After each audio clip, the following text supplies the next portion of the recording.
Hello, my dear friends. For quite some time, we have not been learning the English grammar, which is very important, of course, for us to know. So, last few days, we had been watching some English speaking practice sessions. So, only English practice sessions will not be enough. So, it is very important for us to learn the nitty gritty of the English grammar, or else it will be very difficult for us to speak English grammatically correct.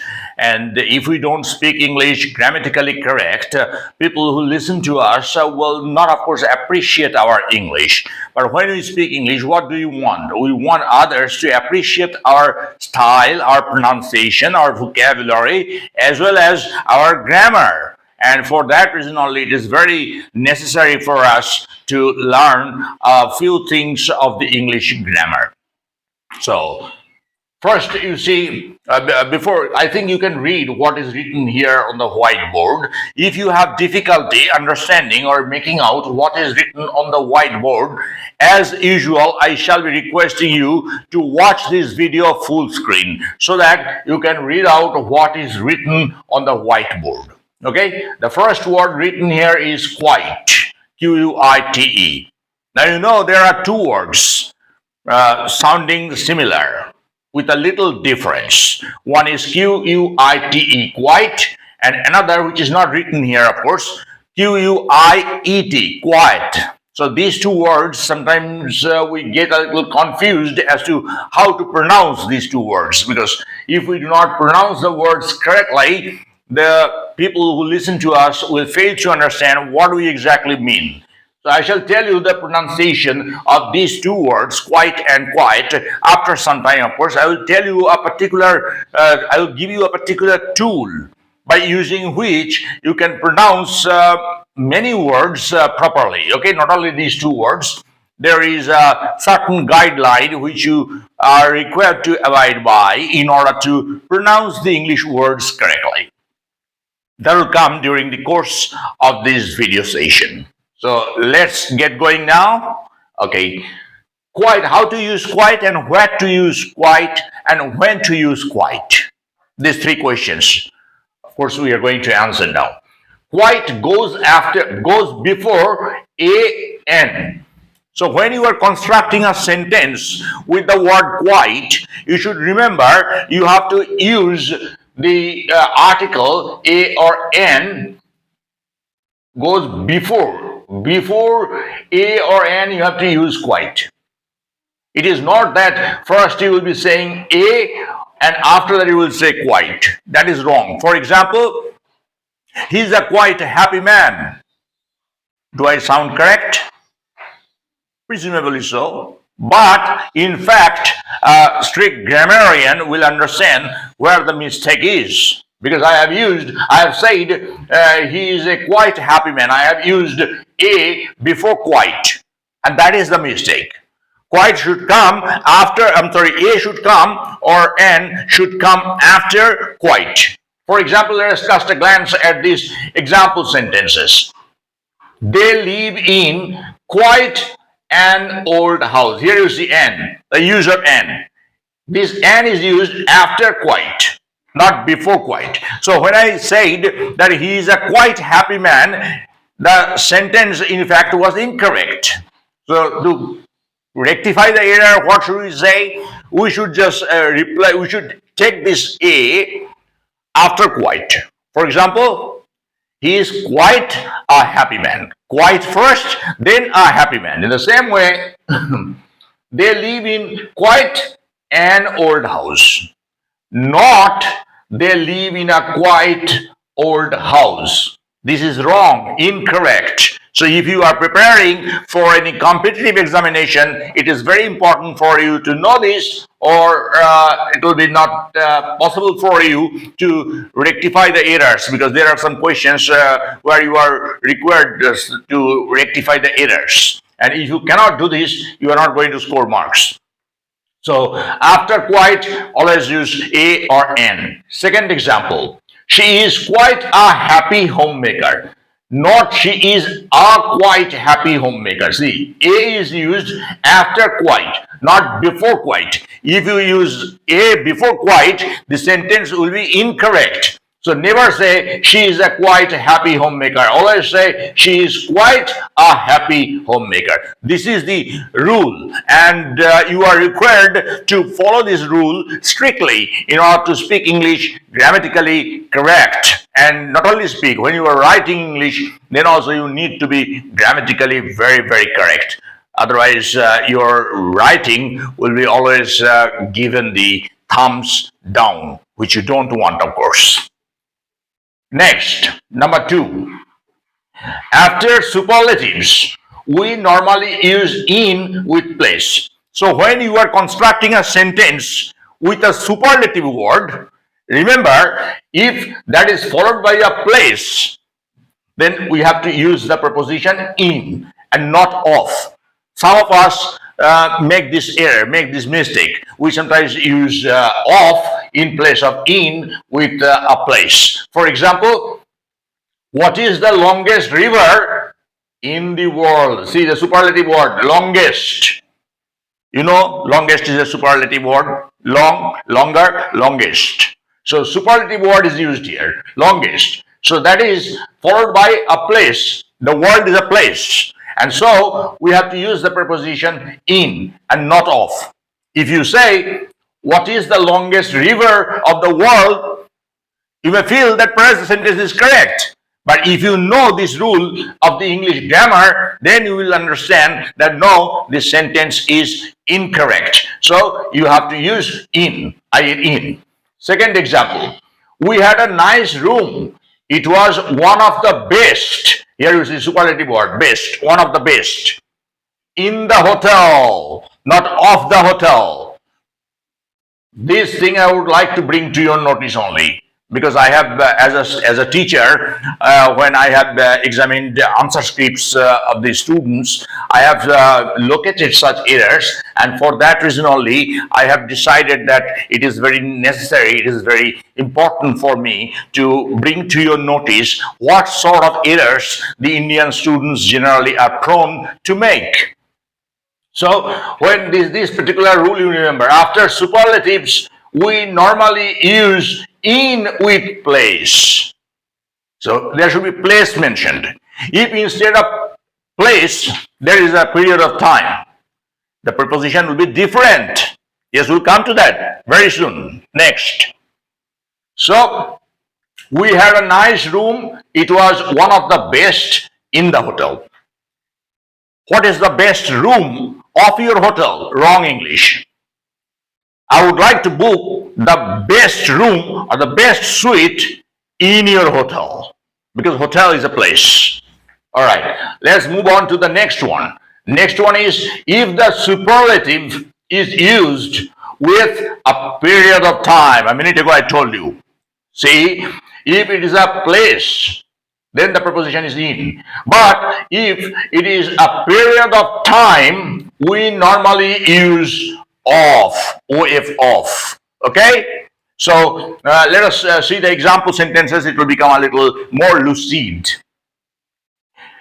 Yesterday was the hottest day of the year. Year, a period of time. Year is a period of time. Therefore, we have not used here in but of. If we say instead, yesterday was the hottest day in the year, we are wrong. So do not get these two rules confused. One is place, another is a period of time. In case of the place, we have to use the preposition, here look, in the world.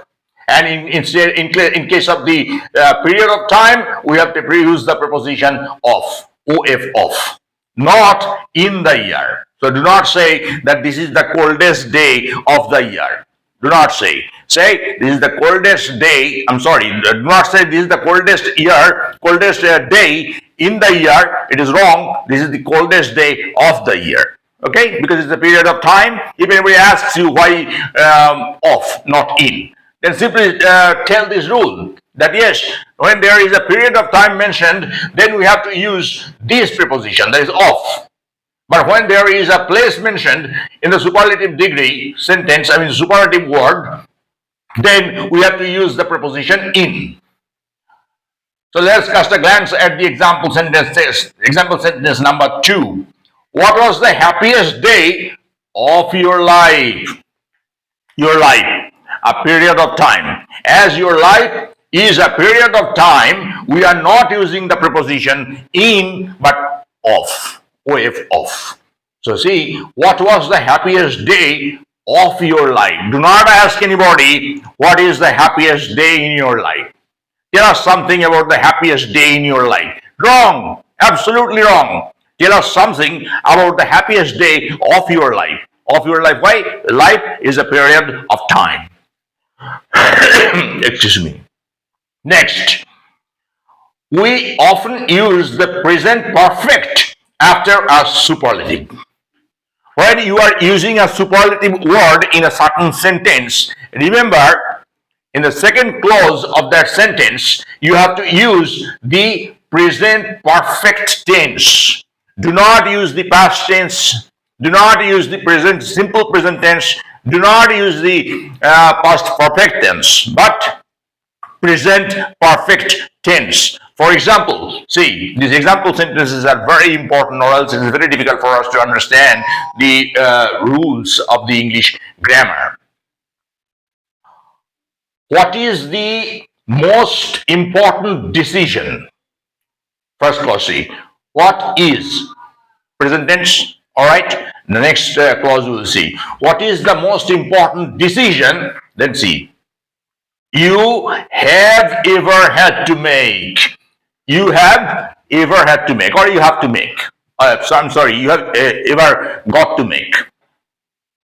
So this tense, present perfect tense, is to be remembered when we are using two clauses in a sentence, one with the superlative degree word. Next one.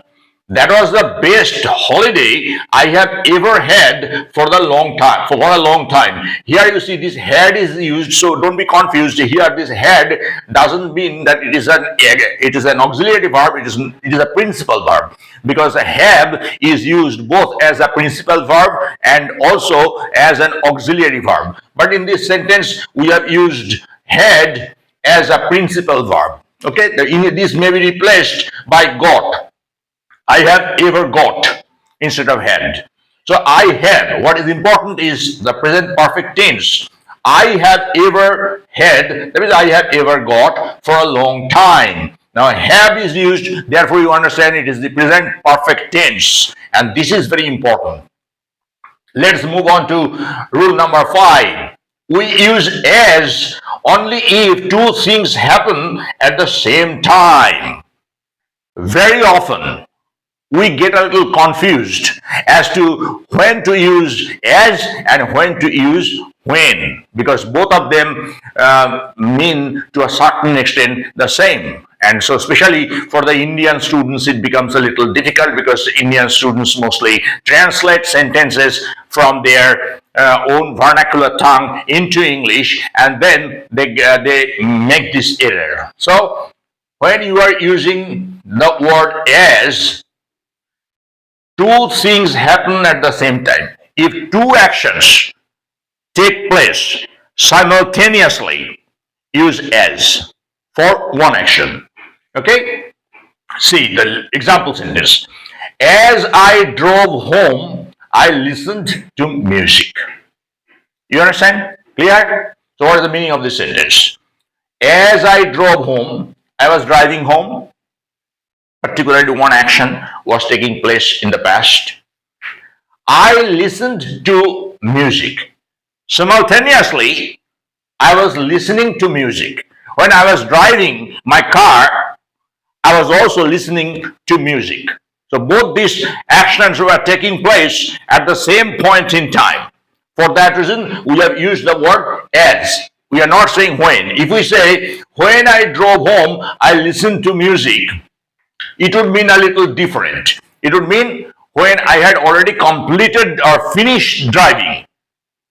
but it's bad English. It will be sometimes a little confusing. Not only that, it will be meaningless to a certain extent, this sentence, if you use when instead of as. But as I've told you, that we generally try to translate our sentences, vernacular tongue, into English, and for that reason only we walk into the trap of making similar errors.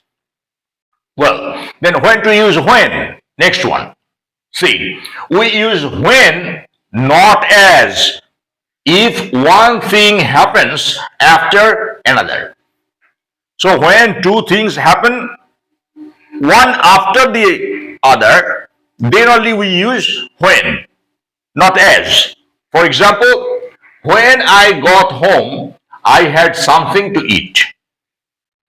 Here, see, when I got home means after reaching home.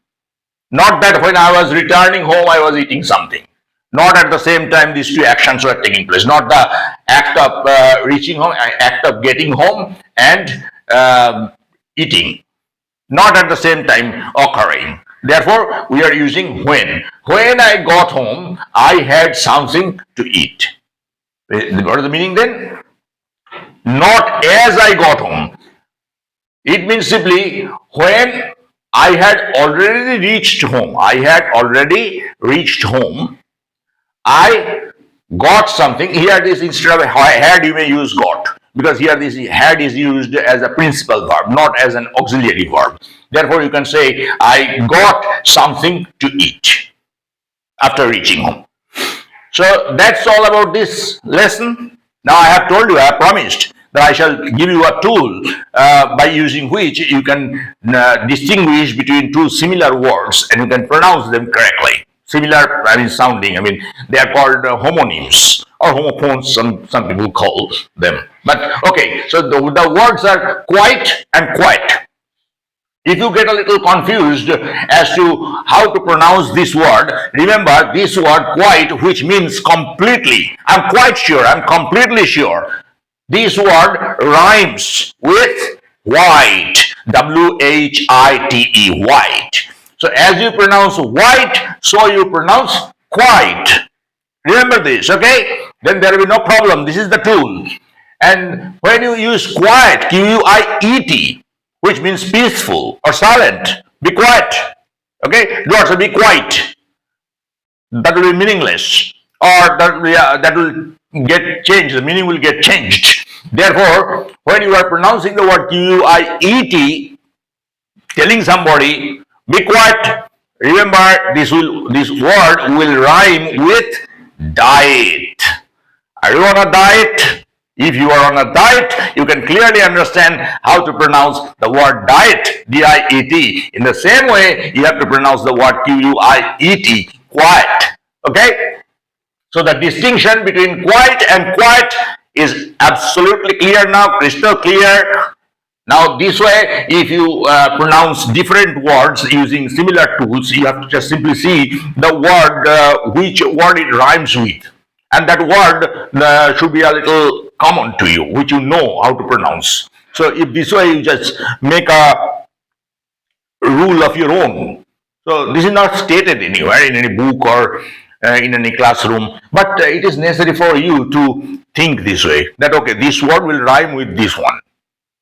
So you will never make any sort of mistake in your pronunciation. Nothing more to say about this lesson. If this lesson has any confusion, if you feel that you are confused as to some portion of this lesson, as usually, you please write down in the comment box, which you never do. And for that reason, I feel very depressed. I feel very dejected. I want my friends, you are my family, my dear. So if you have any problem regarding this, and always remember, below every video, in the description box, there is the WhatsApp number of mine. This WhatsApp number you can use for any sort of communication with me. If you want to know something, or if you have a particular chapter of the English grammar or any part of the English language, then please write to me, communicate. For that reason only, for that communication only, I always publish my telephone number, my WhatsApp number, so that my family, you all can communicate with me as and when required. Thank you very much. See you again. If you have not yet subscribed to this channel, and if you think this channel is useful, you can take away something from this channel, please subscribe to this channel. And if you don't like this channel, if you think what is being taught here is bogus, you don't need to subscribe. Why should you subscribe? And why should I request you to subscribe to this channel if you don't find anything worthwhile? See you again in the next session. Bye bye.